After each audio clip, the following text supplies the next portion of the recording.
Tashidelek, as the Wood Dragon year of the Tibetan lunar calendar comes to a close, we bring you a recap of the most significant Tibet-related events from the past year.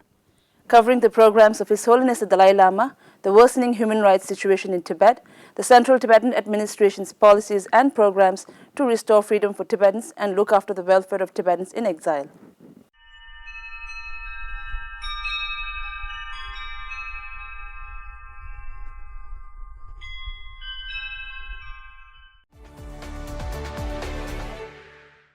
Over the past year, His Holiness the Dalai Lama has remained deeply engaged in teachings, long life prayer offerings, and global outreach.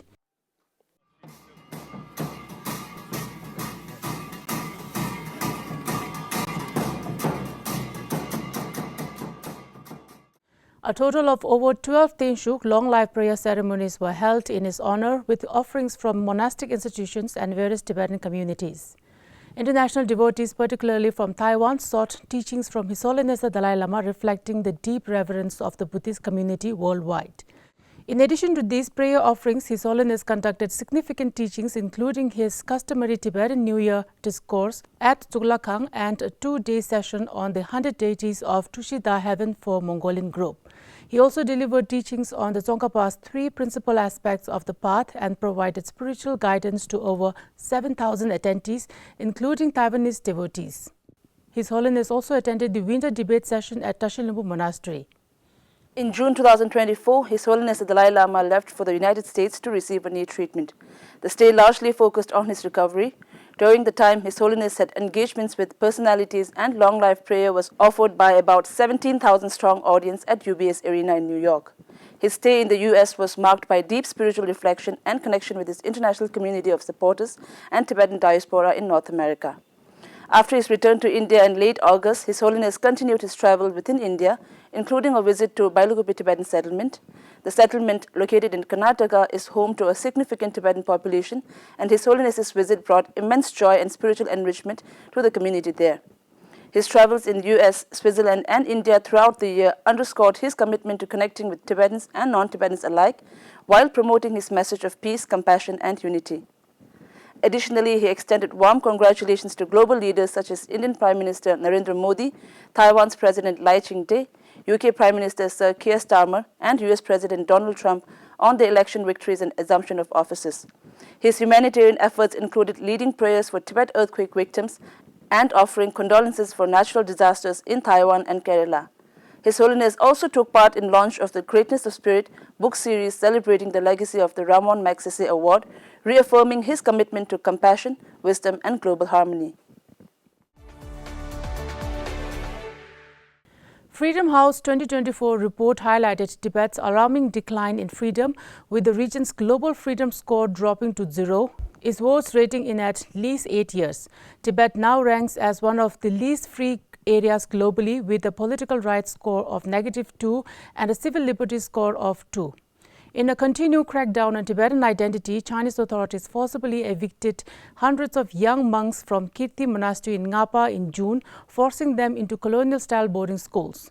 The historic Atsok Monastery, dating back to the 19th century, was completely demolished, and on 12 July, the Ragya Kangchong Nobu Educational Institute, housing over 1,000 Tibetan students, was abruptly shut down. In February 2024, the persecution of Tibetan activists continued.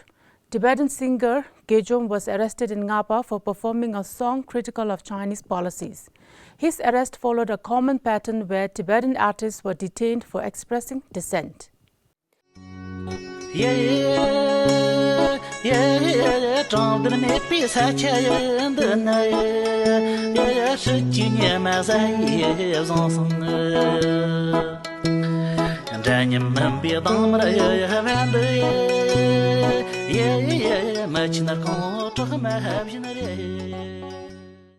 In the fall of 2024, former Tibetan political prisoner Thupte Yishi, who had endured years of persecution for protesting Tibetan independence, passed away in Tibet after suffering from lasting effects of his imprisonment.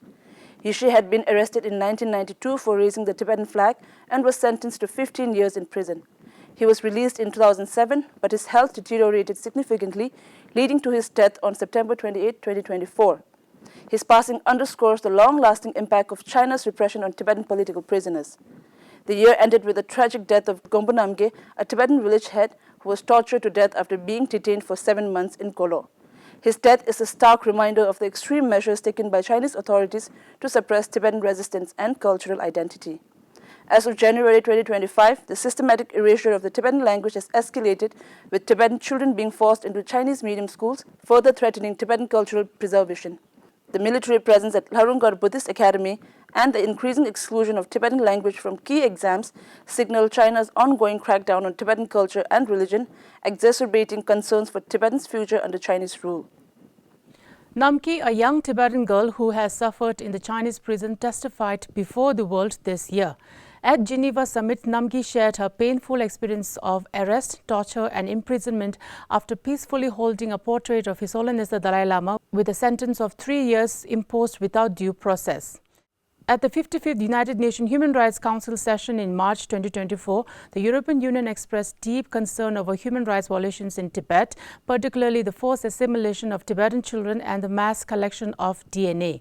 The European Union condemned China's repression of human rights defenders and called for the immediate release of political prisoners.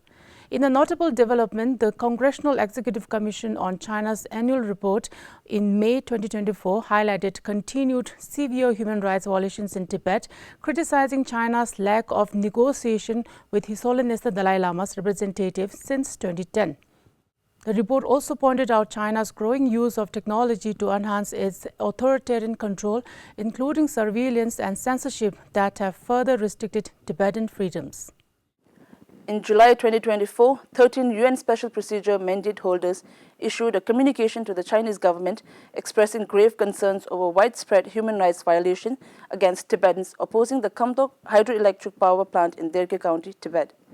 The letter, made public on 6 September, also addresses Hwadin Jinsha River Upstream Hydropower Development Company Limited, involved in the dam's construction. The experts highlight arbitrary displacement, the lack of free, prior and informed consent, and the repression of Tibetans through force, arrest and detentions. Additionally, they warn the dire environmental consequences and call for an independent assessment before proceeding with the project. In December 2024, the UN Forum on Minority Issues emphasized the critical situation in Tibet, calling for stronger protections for Tibetan cultural heritage and minority rights. Tibetan activist Gompo also faced setbacks in her effort to secure justice for her brother, Dojitashi, who has been imprisoned for over 15 years. Despite her efforts, a Chinese court rejected her lawsuit against the Lhasa Public Security Bureau over her unlawful detention, showing the limits of legal recourse for Tibetans facing political persecution. In Tibet, the year 2025 began with a powerful 7.1 magnitude earthquake centered in Dingri County, Shigaze Prefecture. The disaster claimed over 126 lives and left dozens injured, causing widespread devastation in Dingri and nearby towns. In response, the Tibetan community and its supporters worldwide came together to express solidarity and offer prayers during this difficult time. Over the past year, the leadership of the Central Tibetan Administration carried out extensive Tibet outreach campaign. Sigyong Bimba's Ring travelled extensively, visiting 15 countries and several Indian states to advocate for Tibet, engage with global leaders and strengthen Tibetan communities. His diplomatic efforts began in Brussels, where he attended the 9th International Conference of Tibet Support Groups, calling for stronger international support against China's repression. In the Netherlands, he met with Tibetan youth and Dutch parliamentarians, emphasizing the importance of Tibet's ecological significance and the broader political struggle. In the United States, he visited multiple times, advocating for the Resolve Tibet Act in the Senate and meeting Tibetan communities in North America. His speeches focused on the middle way approach, the need for dialogue with China, and the importance of unity among Tibetans. Similar engagements took place in Austria, Germany, Switzerland, Italy, France, Luxembourg, and the Czech Republic, where he urged European leaders to take action against China's colonial boarding school policies and religious suppression in Tibet. His visit to Spain included testimony before the Catalan Parliament, where he highlighted Tibet's self-immolation protest and called for resolution on the reincarnation of His Holiness the Dalai Lama. Within India, he toured Tibetan settlements in Ladakh, Himachal Pradesh, Uttarakhand, Sikkim and the Northeast, assessing community projects and meeting with the officials. In recognition of his leadership in defending Tibetan democracy and human rights, Sigyon Pembasring was awarded the Democracy Service Medal by the National Endowment for Democracy in Washington, D.C. Meanwhile, Speaker Kembusnam Tembe led diplomatic efforts in Japan, meeting the Parliamentary Support Group for Tibet. Domestically, he administered the oath of office to new Tibetan officials elected during the 8th session of the Tibetan Parliament in Exile. The members of the Tibetan Parliament in Exile also led Parliamentary Advocacy Initiative in India, reaching out to ministers, 20 members of parliaments across 8 parties and 16 states. The parliamentary delegation in Europe reached out to members of parliaments, diplomats and Tibet support groups in more than 10 European countries. Over the past year, Kowloons of the Central Tibetan Administration have undertaken key international and domestic visits to strengthen education, security and diplomatic engagement for Tibet and the Tibetans. Education Kowloon Thalam Doma Changra toured Tibetan schools in Himachal Pradesh, encouraging students to preserve the Tibetan language. She later visited Japan, where she addressed seminars at Tokyo University and met Japanese parliament members, briefing them on China's interference in Tibetan religious affairs and the importance of sea learning. Security Kowloon Doma Geri engaged with Tibet support groups in Germany and Switzerland, highlighting the worsening situation in Tibet. During her visit to Italy, she met with lawmakers, including Senator Andrea Di Priamo, discussing China's dam projects and His Holiness the Dalai Lama's reincarnation. The visit resulted in a proposed resolution in the Italian parliament addressing Tibet's concerns. In May 2024, Kowloon Nozudoma of the Department of Information and International Relations joined a group of Tibetan delegation from the Central Tibetan Administration, consisting of Deputy Speaker Thomas Ringtega, Tibetan parliamentarians and Secretary Kama Chuing officially visited Taiwan to attend the swearing-in ceremony of the new president of Taiwan, Lai Ching-te, and the Taiwanese Parliamentary Group for Tibet's re-establishment event. The Central Tibetan Administration marked significant milestones and hosted key events throughout the year. The 35th birthday of the 11th Pinchen Rinpoche was commemorated with a call for his release, attended by Estonian parliamentarians and Buddhist leaders. In education, Tibetan schools achieved remarkable success in CBSE board exams, with Class 12 students recording a 99.69 pass rate. A high-level U.S. delegation led by Representative Michael McCall visited Dharamsala to meet His Holiness the Dalai Lama and Tibetan leadership, reaffirming support for the Tibet cause ahead of the Resolve Tibet Act.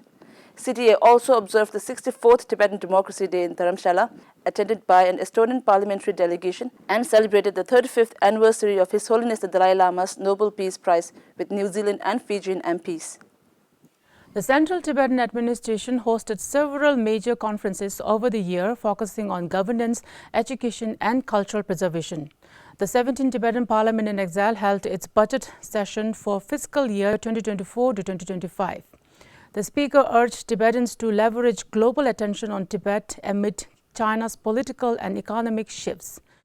The 8th session of the Parliament in September reaffirmed the CTA's commitment to resolving the Sino-Tibetan conflict. The Department of Religion and Culture organized the Tibetan Digital Library Consortium Conference, collaborating with Melam AI and Vadvani AI to advance Tibetan digital preservation. Meanwhile, the 6th Young Indian Scholars Conference on Tibetan Studies in Dharamshala brought together academics and researchers to discuss Tibetan history and contemporary issues. The second International Youth Forum convened over 100 young Tibetans from 13 countries, emphasizing unity in advocacy and the role of VTAC in the Tibetan movement. Over the past year, Tibet advocacy efforts have gained significant momentum, with parliamentary engagements, youth mobilization and grassroots activism expanding globally. The United States government passed the historic Resolve Tibet Act, or the Tibet Policy and Support Act, marking yet another significant milestone in the history of U.S. support to Tibet and the Tibetans. Tibetan delegations engaged with lawmakers, international organizations and community groups across India, Asia Pacific, Europe and beyond, reinforcing Tibet's struggle for justice and human rights. In India, advocacy efforts were marked by the revival of all-party Indian Parliamentary Forum for Tibet, following a series of meetings with Indian MPs and union ministers. Tibetan leaders also conducted awareness campaigns in New Delhi and Nagpur, calling for stronger Sino-Tibetan dialogue and recognition of Tibet as an occupied nation. Across the Asia-Pacific, Tibetan representatives carried out extensive engagement in South Korea, the Philippines, and Japan. In December 2024, the Japan Parliamentary Support Group for Tibet appointed Yamatani Ariko as chairperson and Yamata Hiroshi as general secretary. Similarly, in Australia and New Zealand, advocacy efforts emphasized Tibet's geopolitical significance, culminating in a Tibetan-Chinese Alliance conference in early 2025 that urged the Australian government to adopt a firm stance on Tibet in its diplomatic relations with China. In Europe, a series of high-level engagements took place, beginning with a Tibetan parliamentary tour in Belgium, Germany, and the Czech Republic. Tibetan MPs briefed EU officials on China's repression in Tibet, including school closure and human rights violations. Subsequent advocacy effort extended to Switzerland, France, the Baltic states, and Luxembourg, where Tibetan representatives met with MPs, UN officials, and human rights organizations to strengthen international support for Tibet. The United Kingdom played a crucial role in Tibet advocacy, with a delegation from the Tibetan Parliament in exile engaging with British lawmakers in October 2024.